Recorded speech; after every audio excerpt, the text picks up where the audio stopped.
Terus terang saya nggak tahu alasan pastinya dan itu apa. Tapi kalau emang dibilang mengundurkan diri, pada akhirnya saya memang memutuskan iya, saya mengundurkan diri. Dewa itu dikondisikan entah karena kelemahan manajemen, entah mungkin juga karena kesalahan saya di masa lalu juga yang mungkin yang sampai sekarang masih lebih jadikan alasannya. Itu membuat sampai akhirnya situasi grup itu membuat saya tidak bahagia lagi gitu.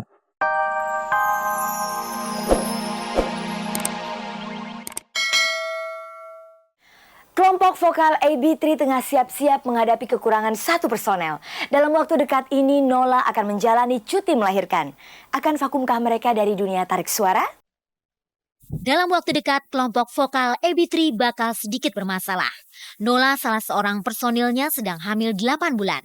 Artinya bila tiba waktu melahirkan, Nola yang bersuamikan Baldi untuk sementara tidak bisa bergabung dengan dua rekannya, Widi dan Cynthia Lamusu. Padahal kontrak menyanyi mereka masih banyak yang harus dijalani. Menanggapi hal itu, Cynthia Lamusu yang ditemui cek dan recheck di sebuah kafe di Jakarta beberapa hari lalu menegaskan manajemen mereka tengah memikirkan hal itu. Menurut Cynthia, sampai sekarang mereka masih berpentas bertiga. Kita berusaha apapun kemasan acaranya, yang pasti kita tetap memikirin kualitasnya harus gimana. Jadi kalau misalnya narinya dikurangin berarti ada porsi lain yang harus ditambah kayak gitu. Menurut Cynthia, manajemen AB3 memang benar-benar sedang menggodok beberapa solusi untuk mengantisipasi apabila Nola melahirkan. Ya banyak, ada beberapa itu masih digodok terus dari manajemen gitu loh. Kita pokoknya yang pasti pengen di vakumnya Nola itu kita tetap gitu loh, karena alhamdulillah misalnya sejauh ini kita masih punya beberapa kontrak gitu yang mesti harus dijalanin juga. Secara pribadi, bagi Cynthia, AB3 sudah menjadi nafasnya. Meski dia baru resmi masuk dalam grup vokal itu 7 Mei 2000 menggantikan posisi Lucy Rahmawati, gadis kelahiran 12 April 1978 itu merasa nyaman berkarir bersama dua sahabatnya. Kita bertiga berprinsip menyadari selama kita masih punya keinginan dan komitmen untuk masih ingin di karir ini, di AB3, insya Allah semuanya bisa diatasi. Walaupun tidak ada peraturan hitam di atas putih bahwa personel AB3 tidak boleh bersolo karir, menurut Cynthia yang sebelum masuk AB3 sudah mengenyam enaknya bersolo ria, mereka bertiga tidak punya pemikiran ke sana, setidaknya hingga saat ini. Sejauh ini mungkin secara popularitas aku semakin naik ketika di AB3, itu masih diakui karena ketika aku masuk, AB3 adalah satu grup yang udah solid, sudah jadi selama 7 tahun gitu. Jadi ya mesti terima kasih apa yang sudah dijalani setelah pasca masuk AB3. Sejauh ini yang di depan mata yang kita jalanin, kita masih istilahnya ini kendaraannya masih AB3, kita masih pengen di sini dan ya itu yang kita jalanin dulu gitu loh. Impian-impian personal atau apa, aku rasa masih banyak waktu lah gitu loh. Dan berseni kan gak akan ada habis waktunya, bisa kapan aja. Semua perasaan itulah yang menghalau rasa takut Cynthia. Mereka benar-benar menyerahkan kepada manajemen apakah selama Nola cuti akan ada penggantinya atau ada solusi lain. Yang pasti AB3 tetap jalan seperti biasa. Pemirsa, berikut ini kami sajikan rangkaian berita perancang busana Kanaya Tabita dan pasangan barunya. Guru Soekarno Putra bikin pagelaran besar dan berita tentang Sofia Lacuba.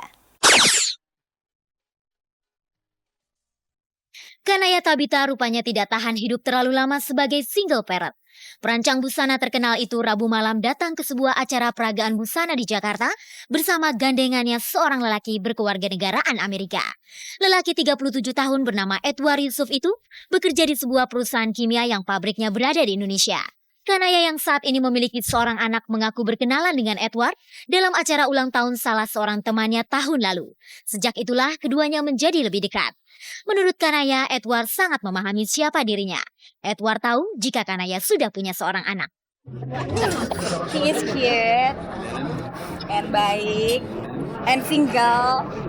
Lalu apa pendapat Edward tentang Kanaya? I think she's a very, very talented designer. Obviously, you can see it reflects in her work. Yeah. I just like her as a person. She's a great person and a mother. Thank you.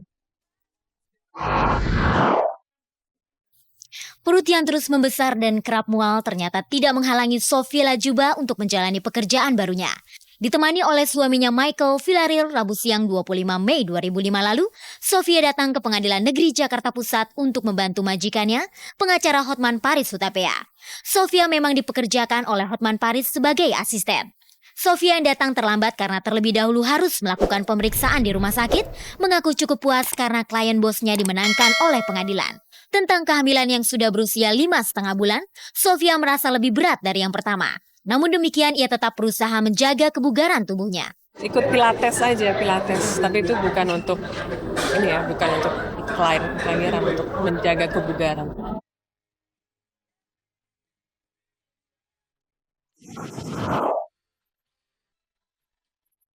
Rasa kagum kepada keagungan cinta telah membuat Guru Soekarno Putra terinspirasi untuk membuat sebuah pementasan sandiwara musikal yang berjudul Mahadaya Cinta. Kata Mahadaya Cinta ini diambil dari lagu ciptaannya yang dipopulerkan oleh Krisdayanti. Kata guru dalam jumpa wartawan kemarin di Jakarta, bila tidak ada aral melintang, pagelaran ini akan diselenggarakan di Istora Senayan pada tanggal 9 Juli mendatang. Suatu sandiwara musikal. Jadi ini merupakan rangkaian dari lagu-lagu pop ciptaan saya, termasuk lagu Mahadaya Cinta yang sekarang kan beredar dalam CD-nya, dinyanyikan oleh Krisdayanti. Dan di sini menjadi satu cerita dengan judul Mahadaya Cinta itu juga. Pagelaran ini nantinya akan menceritakan seorang mahasiswa yang terlibat cinta dengan teman sesama aktivis di kampusnya. Kekuatan cinta dari mereka akan teruji di sini. Beberapa artis terlibat dalam pementasan Mahadaya Cinta ini. Di antaranya Widi Ebitri, Marcelino Lefran, Desi Ratnasari, Nina Warna, dan Didi Petet. Dewa, inilah salah satu kelompok musik yang paling sering dibicarakan di Indonesia sejak tahun 90-an hingga sampai sekarang ini. Sejak berdiri pada tahun 1986 di Surabaya, grup musik yang namanya diambil dari akronim nama anggotanya, Dhani Manaf, Erwin Prasetya, Wawan Juniarso, dan Andra Junaidi, perjalanan Dewa tidak pernah surut. Bukan saja penjualan album mereka selalu berhasil, media memberikan tempat yang cukup besar kepada Dewa. Kita sih Dewa tuh nggak pernah ngerasa yang nomor satu. Juga nggak pernah ngerasa band terbaik atau band terbesar ya. Kita cuma ngerasa band paling ganteng aja. Kita cuma serius aja. Kita cuma serius melakukan sesuatu ya. Saya pribadi juga serius di dalam dunia musik ini gitu. Dan poros penting dari semuanya adalah pentolan grup musik itu sendiri, Dhani Manaf, atau yang belakangan lebih dikenal dengan Ahmad Dhani. Dhani bukan hanya pendiri, dialah nahkoda perjalanan Dewa selama ini. Pada awalnya ya, selain saya yang paling banyak bikin lagu juga istilahnya saya yang babat utan tuh saya gitu, yang babat apa untuk bisa tembus ke dunia rekaman tuh ya. Ya dengan koneksi saya dan dengan apa yang bikin rekamannya sih dengan keringat sama-sama, tapi untuk babat utannya tuh keringat saya sendiri kayaknya. Mengapa media selalu memberikan porsi pemberitaan yang besar untuk Dewa? Selain Dewa memang kerap melahirkan album-album bagus, konflik yang sering terjadi di grup ini merupakan sasaran empuk media. Konflik itu bisa terjadi di lingkungan sendiri atau dengan pihak luar. Konflik internal paling menarik perhatian adalah ketika Dewa menggantikan Ari Lasso dengan Elfonda Mekel alias Once sebagai vokalisnya. Alasan Dhani membuang Ari Lasso karena vokalis yang juga teman SMA-nya itu sering sulit dihubungi. Tetapi Ari menilai alasannya itu hanya dibuat-buat. Terus terang saya nggak tahu alasan pastinya dan itu apa. Tapi kalau emang dibilang mengundurkan diri, pada akhirnya saya memang memutuskan iya, saya mengundurkan diri. Dewa itu dikondisikan entah karena kelemahan manajemen, entah mungkin juga karena kesalahan saya di masa lalu juga yang mungkin yang sampai sekarang masih lebih jadikan alasan ya. Itu membuat sampai akhirnya situasi grup itu membuat saya tidak bahagia lagi gitu. Seperti terakhir kemarin saya ke Jakarta, udah siap untuk take album bintang 5 segala macam, siap untuk the best, apapun saya siap saat ini udah.